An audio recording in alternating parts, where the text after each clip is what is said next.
고용 상황이 개선되지 않고 오히려 악화되는 모습을 보이고 있어서 마음이 매우 무겁습니다.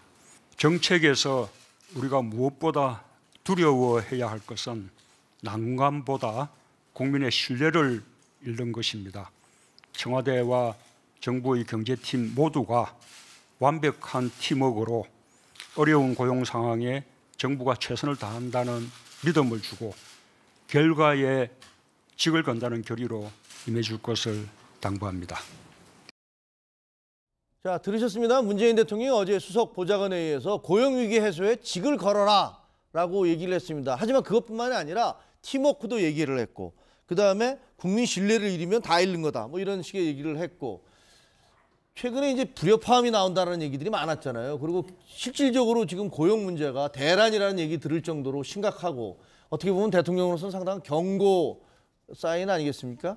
예, 일단 이 상황에 대해서 잘 인식하고 있고 책임감을 무겁게 느끼고 있는 거죠. 대통령께서 우선 엄중하게 이 상황을 받아들이고 있고, 그런데 이제 어쨌든 지금 투탑이 장하성 실장과 김동연 부총리이잖아요. 근데 우선은 그동안의 두 분의 불화설이 언론을 통해서 끊임없이 보도되었는데, 그렇죠. 이 부분에 대해서 실제로 불화가 있건 없건 그게 언론을 통해서 비추어진다는 것 자체가 지금 일자리 문제가 이렇게 어려운 상황에서 국민들께도 불안을 주고 신뢰를 잃을 수 있지 않습니까? 그러니까 그렇죠. 그 부분에 대해서는 완벽한 팀워크를 당부하신 것 같고요. 그다음에 지금 일자리가 너무 어렵다 보니 원인은 뭐 다각도로 분석을 하고 있겠습니다만, 그래서 직을 건다는 각오로 임해라.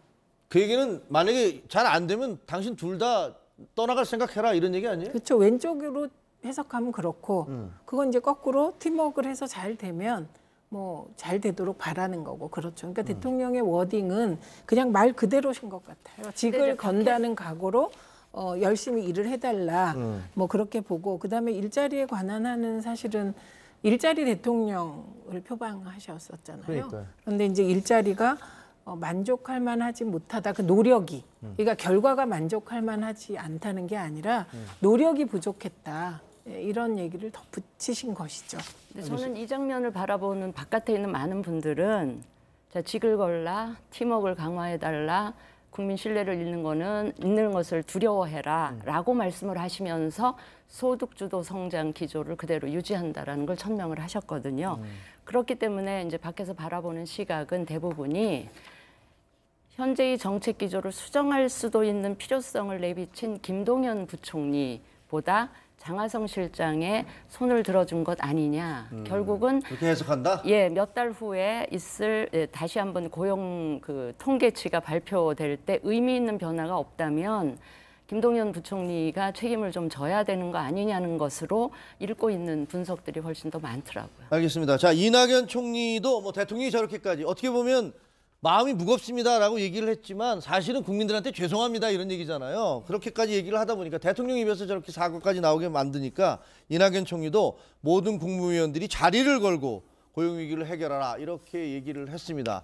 아마 장하성 실장이나 김동연 부총리도 마음이 좀 뜨끔하지 않았을까 싶긴 한데요. 과연 어떻게 나갈지는 잘 모르겠습니다.